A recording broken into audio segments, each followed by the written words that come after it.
Hi everybody, hope you're well. This is part 30 of 31 Days in August. Yes, I can't believe I've managed to do roughly a video every single day of this month. Luckily enough, with the way the time zones are around the world, I can just about manage to get a video out every single day, because even if I only manage to get it out on the next day in the UK, somewhere around the world it's still August the 30th. So that's pretty good. Thank you, rotation of the Earth's axis. Thank you for making my dream come true. Today's comic, and strangely enough, the t-shirt I'm wearing just so happens to reflect in somewhat the comic that I'm going to review today. It is Captain America number 10. Now, I'm not quite sure which volume this is. I think it's something like volume 4, volume 5. It came out in 2006 when Marvel Comics had their big crossover event, which was House of M. If you don't know much about the House of M,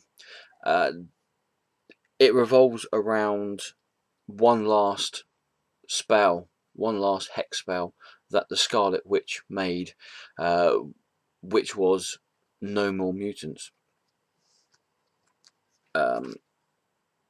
It transpires that the spell actually made Homo superior the dominant species on the planet, and Homo sapien is in the minority. Excuse me. There's more people on the Earth in the House of M universe with superpowers and some kind of amazing ability than there is without. It's almost like a one giant what if story that Marvel did in 2006. What if mutants were the dominant species? In this comic, we find out what happens to the super soldier when everybody around him is super. The main change in the history of Captain America and Steve Rogers and Bucky in this issue is that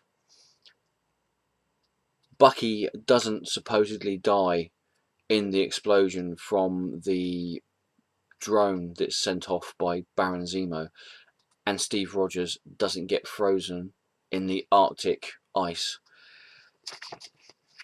Just as Bucky and Captain America jump onto the drone that's being sent to Washington DC to destroy the White House, Captain America manages to take control of the drone and turn it around, and just as it's about to destroy Baron Zemo, both Captain America and Bucky jump off the drone into the water and see Baron Zemo killed by his own weapon.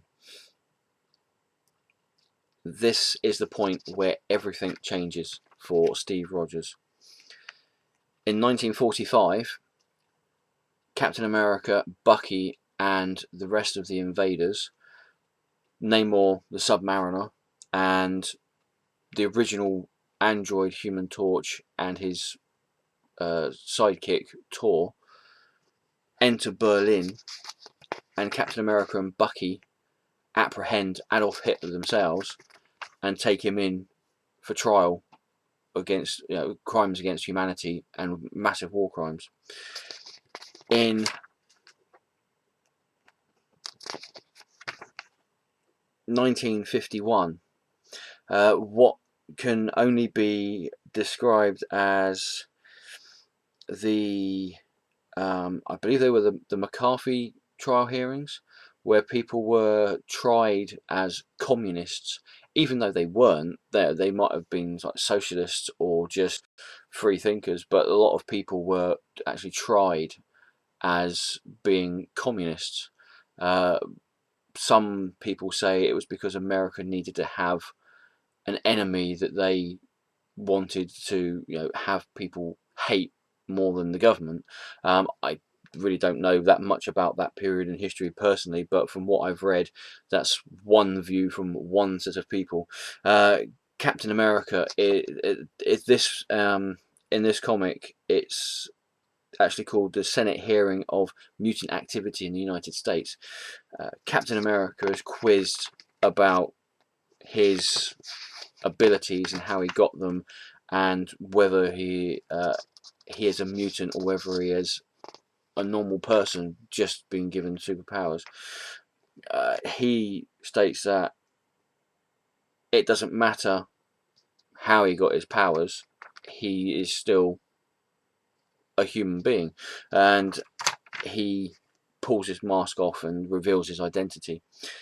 In 1955, Steve Rogers becomes the first man to step foot on the moon, at least 14 years before Neil Armstrong actually did step foot on the moon.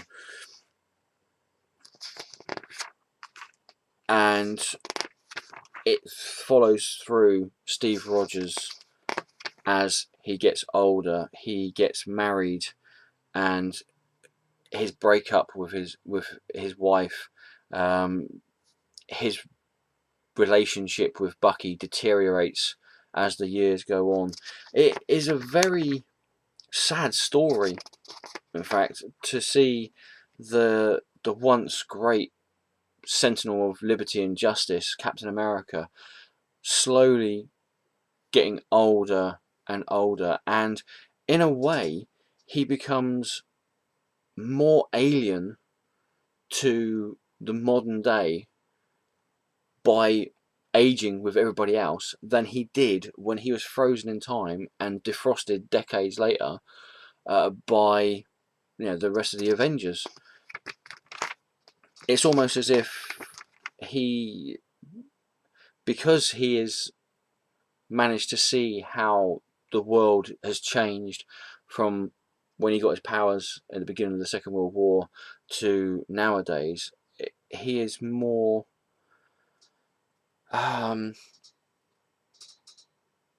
he's more alienated by society now than he was when he woke up after being frozen in time for 40 years.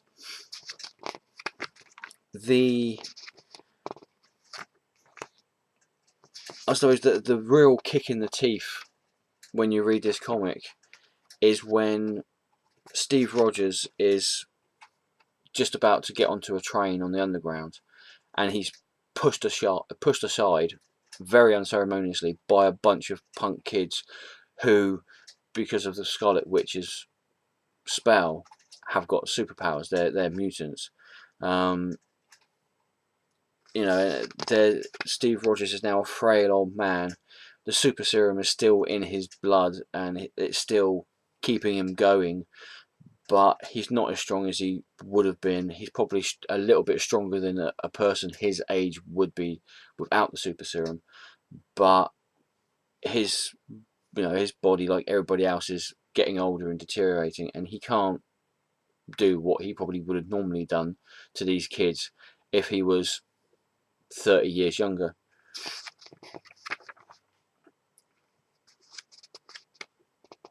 It is quite a sad story to see a character like Captain America age at a normal rate.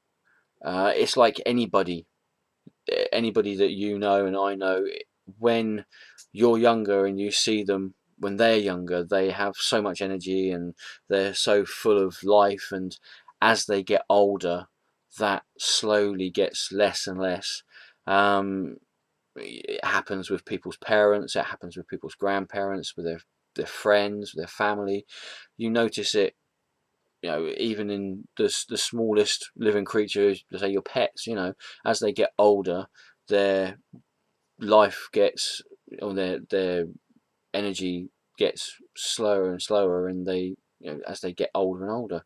And it is quite a sad story to see the decline of Steve Rogers from being this super serum soldier who defeats Adolf Hitler and then he turns into, purely by the ravages of time, into this frail old man who can't even turn around to some punk kids and slap them one, which most people would want to do with kids like that.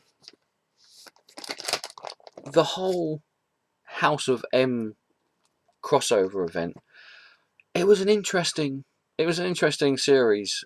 If you managed to pick them up, then by all means do so. It wasn't the worst crossover event that Marvel have had in the last 10 years. This is the only issue of Captain America that was part of the House of M crossover, and he didn't really appear much in the miniseries or any of the comics. The main characters in it were Spider-Man, Wolverine, quite a few of the other Avengers and that, like Hawkeye. I think Ms. Marvel as well was in there and all. But yeah, if you manage to get hold of the trade paperbacks for this and any of the other crossover titles that was in the House of M series, then I probably would say yes, definitely see if you can pick them up, because it was quite an interesting read to see this, what I would describe as a massive what if story, a massive what would happen if the mutants were the dominant species on the planet Earth.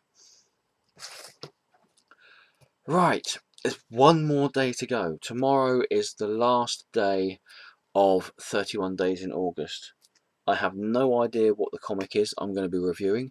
I won't know until I pick it up out of my comic box tomorrow morning to read and see what's happening. Excuse me a minute.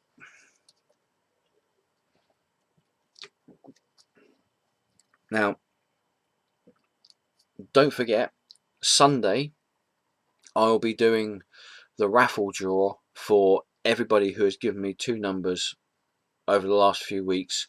So if you don't want to be part of that raffle draw, a couple of people have already said that they don't wish to. That's no problem at all.